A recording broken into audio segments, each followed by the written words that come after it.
अंग्रेजी माध्यम का भ्रमजाल के एपिसोड 7 में आप लोग का स्वागत है।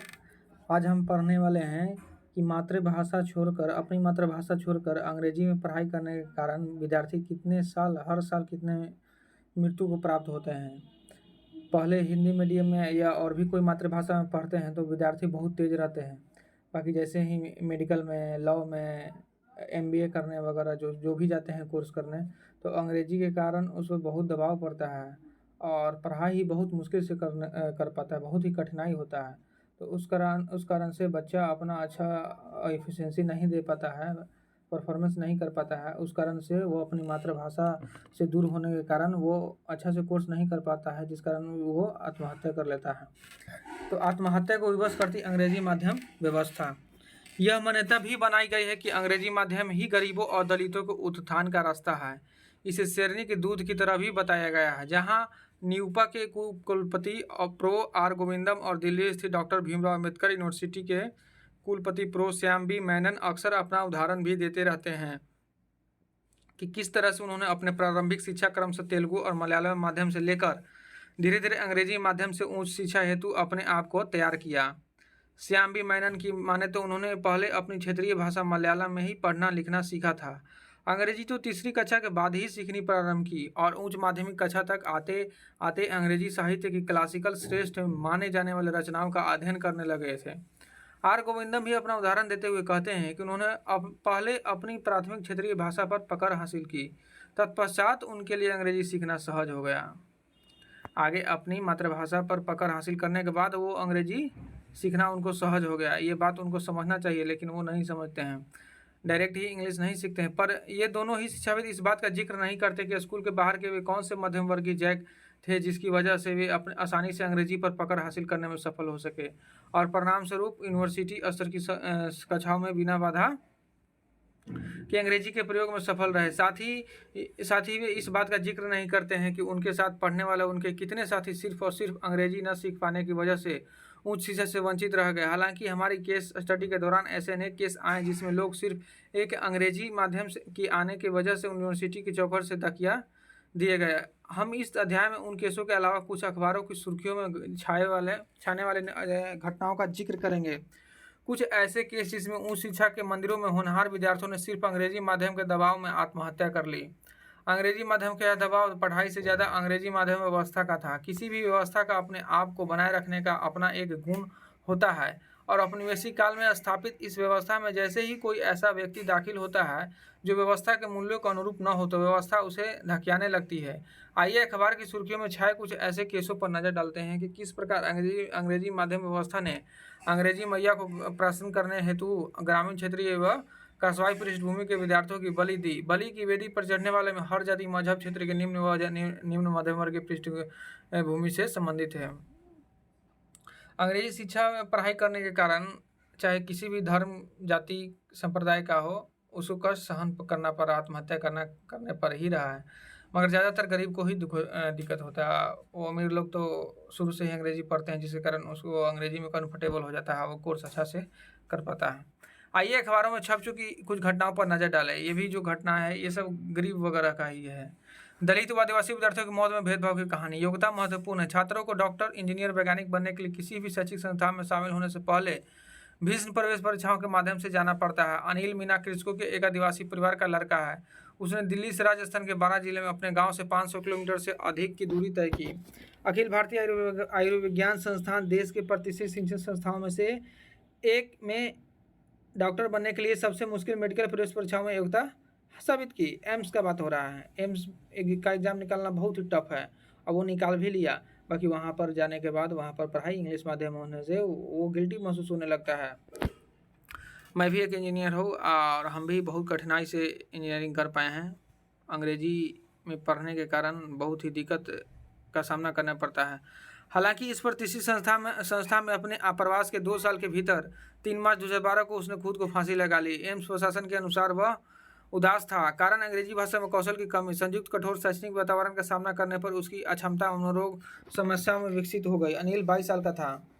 3 मार्च 2010 को उसी दिन एम्स के बालमुकुंद भारती ने इसी तरह से आत्महत्या कर ली थी।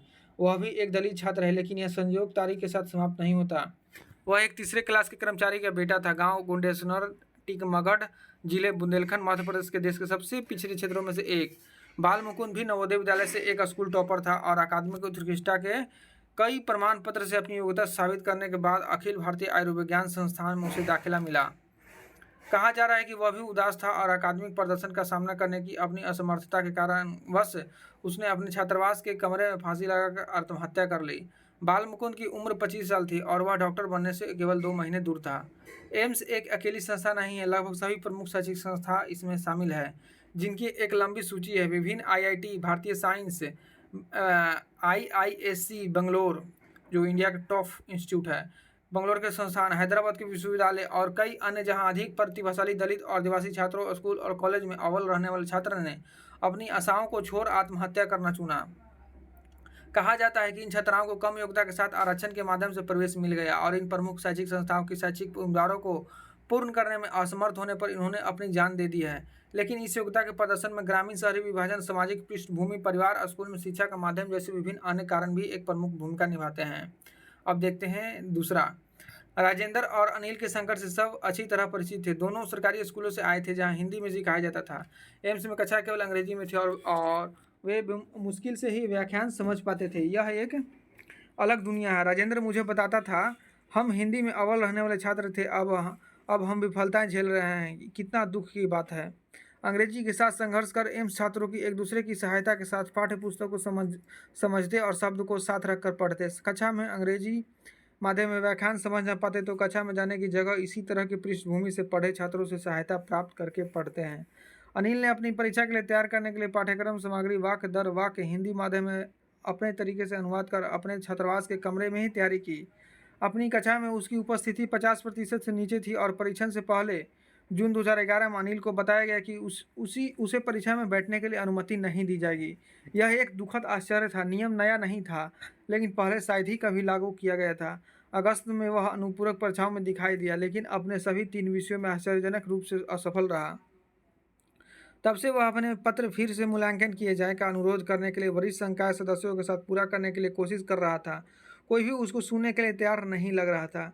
इस रोग का एक वास्तविक घटना का संस्थान विशिष्ट नहीं है और नहीं जैसे कि मान्यता है। यह सिर्फ कोटा प्रणाली के कारण है और इन स्नातकों में योग्यता का अभाव है तो अंग्रेजी भाषा पर अच्छी पकड़ का। मीना ने अपनी स्कूली शिक्षा हिंदी माध्यम में की थी और अंग्रेजी में व्याख्यान को समझाने के लिए संघर्ष किया। स्कूल में क्षेत्रीय भाषाओं में सिखाया गया। भारत भर में कई छात्र मीना की समस्या के साथ ताल्लुक रखते होंगे। वे उच्च शिक्षा में प्रवेश करते हैं तो ऐसे छात्र अक्सर इस विदेशी भाषा के साथ एक अजीब संघर्ष में जुट जाते हैं। इसके अलावा वे अंग्रेजी के विशेषाधिकार प्राप्त वर्गों से आए अपने साथी छात्रों और शिक्षकों के बीच होते हैं। उनकी मुसीबतों को बढ़ाने में शैक्षिक वातावरण भी एक कारक है। अंग्रेजी में वो अच्छी तरह से बात नहीं कर पाते, जिससे उसको नीचा देखने के लिए इस देश के मध्यम वर्ग के बीच एक व्यापक प्रवृत्ति है। जो छात्र अंग्रेजी में धारा प्रवाह नहीं बोल पाते हैं उसे आमतौर पर एक अक्षम छात्र के रूप में देखा जाता है। अंग्रेजी माध्यम के संस्थान केवल अंग्रेजी में बातचीत करने के लिए अपने छात्रों को प्रोत्साहित करते हैं। मातृभाषा के उपयोग को हतोत्साहित किया जाता है। इस पूर्वाग्रह व्यावसायिक क्षेत्र में भी आरोपित है। नतीजन यह उच्च शिक्षा और व्यावसायिक क्षेत्र में स्थानीय भाषा माध्यम स्कूलों के छात्रों को काफ़ी मुश्किलें आती है। सवाल यह है कि क्या अनिल मीना की जगह कोई और ग्रामीण, कस्बाई, गैर अंग्रेजी माध्यम पृष्ठभूमि का तथा कथित स्वर्ण माने जाने वाले जाति का ही विद्यार्थी होता, तो क्या एम्स के एलिट अंग्रेजी माध्यम व्यवस्था उसके प्रति सहानुभूति रखती और सिर्फ एम्स के शिक्षण अधिगम के लिए अपनाई गई अंग्रेजी भाषा को त्याग कर क्षेत्रीय बोलियों में एम्स में शिक्षण प्रारंभ कर देता, या कोई अनुसूचित जाति जनजाति के ही शहरी उच्च माध्यम वर्गीय अंग्रेजी माध्यम सांस्कृतिक पृष्ठभूमि के विद्यार्थी को भी अंग्रेजी माध्यम कक्षाओं में उसी तरह दिक्कत आती जिस प्रकार ग्रामीण क्षेत्रीय पृष्ठभूमि का होने की वजह से अनिल मीना को आई। अंग्रेजी माध्यम पृष्ठभूमि के इस अनुसूचित जाति वर्ग के विद्यार्थी को भी क्लास बंक कर अंग्रेजी के पाठ्यक्रम को हिंदी में समझने के लिए किसी दूसरे सहारे की जरूरत पड़ती। आज की समस्या क्या है? सवाल केवल परंपरागत जातियों का नहीं, बल्कि अंग्रेजी माध्यम की एक नई जाति बन गई है। अंग्रेजी माध्यम की एक नई जाति बन गई है जो कि गैर अंग्रेजी भाषी लोगों पर हावी है। कम अंग्रेजी कौशल के कारण इंजीनियरिंग छात्र की जीवन समाप्ति। देखिए यहाँ भी एक घटना हो गया। लेखक अपने उस समय का बता रहे हैं जब किताब लिख रहे थे तो उस समय क्या क्या घटना हुए अंग्रेजी के कारण। हम भी पेपर पढ़ते हैं, उसमें भी आईआईटी में आत्महत्या करने के कारण में से सबसे महत्वपूर्ण कारक एक सिलेबस का अंग्रेजी में होना ही है, अंग्रेजी में पढ़ना भी है। और आर्थिक कारण भी होता है, बहुत सारे कारण हैं। बहुत सारे कारण में से एक कारण अंग्रेजी का होना भी है। तो अपने कम अंग्रेजी कौशल से परेशान एक 19 वर्षीय इंजीनियरिंग के छात्र ने बुधवार को एक ट्रेन के सामने कूदकर आत्महत्या कर ली। सूत्रों का कहना है कि प्रशांत अलगप्पा नगर के मलाई सामी का बेटा है और शिवकाशी के निकट स्थित एक निजी कॉलेज के प्रथम वर्ष में इंजीनियरिंग छात्र था। प्रशांत ने 1100 के स्कोर के साथ TVS Sundaram higher secondary school से अपनी +2 तमिल माध्यम से पूरी की। वह कंप्यूटर इंजीनियरिंग कोर्स में अपने माता पिता के दबाव के कारण शामिल हो गया। उसने तमिल माध्यम से अपनी स्कूली शिक्षा समाप्त की। उन्होंने कहा कि उसी कॉलेज में अंग्रेजी में सिखाए जाने के कारण परेशानी का सामना करना पड़ा, क्योंकि हम अंग्रेजी ज्ञान के कारण वह अच्छा प्रदर्शन नहीं कर सका। अन्य छात्रों ने भी उसे अलग थलग करना शुरू कर दिया था। इस वजह से वह उदास रहता था। स्कूल में उसके साथ अध्ययन करते दोस्तों में से एक ने कहा, शव बरामद किया तो पुलिस को एक नोट मिला जिसमें उल्लेख किया कि अंग्रेजी माध्यम इंजीनियरिंग पढ़ाई के साथ सामना नहीं कर पाना आत्महत्या का कारण था। उसने यह भी लिखा, मैं काफ़ी चाहता हूँ कि अम्मा उस चरण निर्णय के लिए अपनी माँ से माफ़ी मांगी थी। पुलिस सूत्रों ने कहा कि पिछले 3 दिनों में यहाँ आत्महत्या करने वाला छात्र इंजीनियरिंग कॉलेज का तीसरा छात्र है। सवाल उठता है कि गैर अनुसूचित जाति पृष्ठभूमि के तमिल माध्यम का इस विद्यार्थी आत्महत्या करने के लिए विवश क्यों हो गया। इस क्षेत्र के नेताओं ने ही तो नारा दिया था, हिंदी नहीं अंग्रेजी चलेगी, हिंदी नहीं अंग्रेजी चलेगी। तो फिर उसी प्रदेश में लोग आज अंग्रेजी की वजह से आत्महत्या क्यों कर रहे हैं। काश उन्होंने अंग्रेजी की जगह तमिल तेलुगु के पक्ष में आवाज़ उठाई होती तो ऐसा नहीं होता। ऐसा थ्रिया लक्ष्मी अन्ना विश्वविद्यालय में प्रथम वर्ष की छात्रा द्वारा आत्महत्या। अन्ना विश्वविद्यालय के एक 19 वर्षीय छात्र ने मंगलवार सुबह छात्रावास के अंदर फांसी लगाकर आत्महत्या कर ली। पुलिस ने कहा कि वह अपने कॉलेज की शिक्षा से जूझने में सक्षम नहीं थी और यह चरम कदम उठाने का फैसला करते हुए उसने एक सुसाइड नोट छोड़ा था। एस थ्रिया लक्ष्मी विल्लुपुरम जिले में केवी पलयम की निवासी थी और गिंडी में सिविल इंजीनियरिंग की प्रथम वर्ष की छात्रा थी। वह एक कमरे में 5 छात्रों के साथ रह रही थी। लड़की के पिता शक्तिवेल एक किसान है। उसने फ़ोन पर द हिंदू को बताया कि थ्रिया लक्ष्मी उसकी सबसे बड़ी बेटी थी और उसने 12वीं कक्षा में 92% अंक प्राप्त किए थे। उन्होंने बताया कि मैंने एक बैंक से ऋण लिया और बहुत संघर्ष के बाद कॉलेज में उसे डाला। उसके सहपाठियों ने कहा कि उसने सुबह कक्षा में भाग लिया था। उसके दोस्तों में से एक ने कहा, लेकिन उसने कहा था कि उससे अंग्रेजी के कारण यह पढ़ाई कठिन और दुर्गम लग रही थी। थ्रिया लक्ष्मी ने पहले सेमेस्टर की परीक्षा में 7.85 CGPA प्राप्त किए और उसकी 93% से अधिक की उपस्थिति थी, लेकिन उसने कहा कि वह एक तमिल माध्यम स्कूल से आई थी, इसलिए उसे आंतरिक मूल्यांकन परीक्षा पास करना कठिन लगा। उनमें से एक ने कहा, 2 आंतरिक मूल्यांकन राउंड में उसने एक नहीं दिया और दूसरे में बुरा परिणाम आया। यह उसे बहुत परेशान कर रहा था। उसे लगता था कि साल खो दिया। सवाल उठता है कि 92% अंकों के साथ पास होने वाली एस धरिया लक्ष्मी कॉलेज में आते ही पिछड़ेपन क्यों लगी। क्या तमिल पृष्ठभूमि का होना ही इस किसान की बेटी का कसूर तो नहीं। अब और आगे घटना देखते हैं। दलित छात्रों के लिए अंग्रेजी से तमिल माध्यम की भयावह छलांग। अपनी स्कूली शिक्षा पूर्ण करने के उपरांत अधिकतर अंग्रेजी सीखने की आवश्यकता अनुभव करते हैं। त्रिची स्थित सेंट जोसेफ कॉलेज में शनिवार को मौखिक अंग्रेजी की एक कक्षा के दौरान तमिल माध्यम के विद्यालयों की एक छात्रा चंद्रा, जो कि 12वीं कक्षा की परीक्षा के पश्चात परिणाम की प्रतीक्षा में है, कहती हैं कि जब तक मैं मदुरै में इंजीनियरिंग की प्रवेश परीक्षा में नहीं बैठी थी, तब तक मैं अंग्रेजी में बोलने वालों के तिरस्कार की दृष्टि से देखती थी।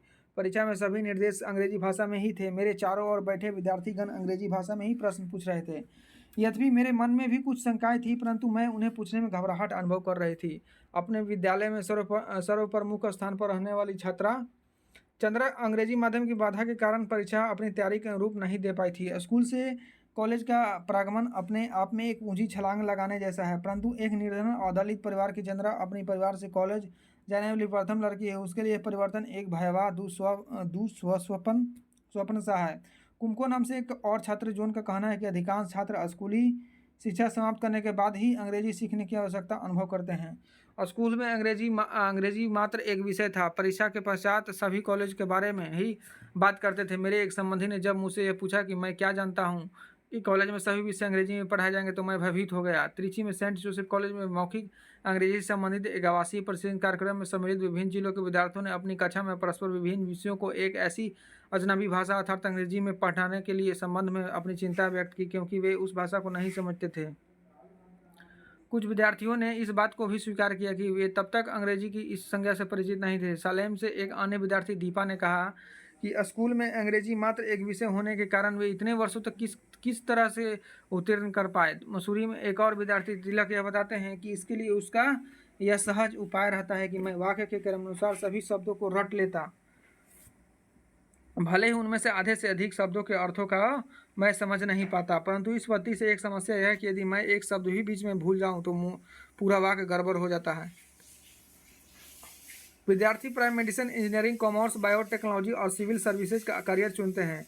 पेरम्बलूर के एक सरकारी स्कूल की छात्रा सुजीता का कहना है कि स्कूल में सभी विषय हम तमिल में पढ़ते हैं, तो फिर कॉलेज में वही सब एक दूसरी भाषा में क्यों पढ़ाया जाता है। प्रश्न उठता है कि जितना जोर दलित ग्रामीण पृष्ठभूमि के विद्यार्थियों को अंग्रेजी सिखाने में लगाया जा रहा है, उसका आधा जोर भी यदि दलित भाषाओं को काम को शिक्षा की धुरी में लाने पर किया गया होता तो दलित वर्ण ही नहीं तमाम जातियों के लोग शिक्षा की धुरी पर होते। यह व्यवस्था विद्यार्थियों को अंग्रेजी माध्यम में ढालने के बजाय खुद को उनकी जनभाषाओं में क्यों नहीं ढलती। विडम्बना यह है कि छोटे छोटे देश भी अपनी अपनी भाषाओं में सब प्रकार की उच्च शिक्षा प्रदान कर रहे हैं, लेकिन भारत अपनी अति समृद्ध भाषाओं को बढ़ावा न देकर अपने जौन समाज को कुचल रहा है। अब एक और छात्रा का देखते हैं। बी फार्मा के छात्र का अपहरण का प्रयास। 19 वर्षीय बी फार्मा की एक छात्रा अपने कॉलेज की इमारत की तीसरी मंजिल से कूद गई। कॉलेज की इमारत से कूदने के बाद इंजीनियरिंग और प्रबंधन सक्सेना संस्थान की संबुल इसाका नामक छात्र गंभीर रूप से घायल हो गई थी। पुलिस ने बताया उसके पिता अब्बू इसाक ने पुलिस में शिकायत दर्ज कराई और इसकी जांच चल रही है, पर उसके पिता के अनुसार संबुल की कॉलेज में रैंगिंग की जा रही थी। उसके साथियों ने कहा कि उसे कॉलेज में शिक्षण के अंग्रेजी माध्यम के कारण समस्याओं का सामना करना पड़ रहा था, इसलिए वह अवसाद में थी क्योंकि उसका अक्सर उपहास किया जाता था। जाहिर है इन सब घटना को देखते हुए एनालिसिस करते हुए इस निष्कर्ष पर पहुँचे हैं कि हर मजहब हर जाति के विद्यार्थी अंग्रेजी माध्यम व्यवस्था के कारण पिस रहे हैं। इस कारण से इसको जितना हो सके जल्दी इसको रिप्लेस करना चाहिए, लेकिन इस भेदभाव को अंग्रेजी की अनिवार्यता के नाम पर पढ़ाते चले जा रहे हैं, यह मूर्खता की बात है। आज से आप लोग जो भी वीडियो देख रहे हैं, इस वीडियो को देखने के बाद आपको समझ में आ जाना चाहिए कि अपने बच्चों का भविष्य अपनी मातृभाषा में ही बेहतर है और अच्छे ज्ञान मिलेगा अपनी मातृभाषा में, समझेंगे अपने देश के प्रति राष्ट्रवाद बढ़ेगा। आज के इस एपिसोड में बस इतना ही। आज धन्यवाद।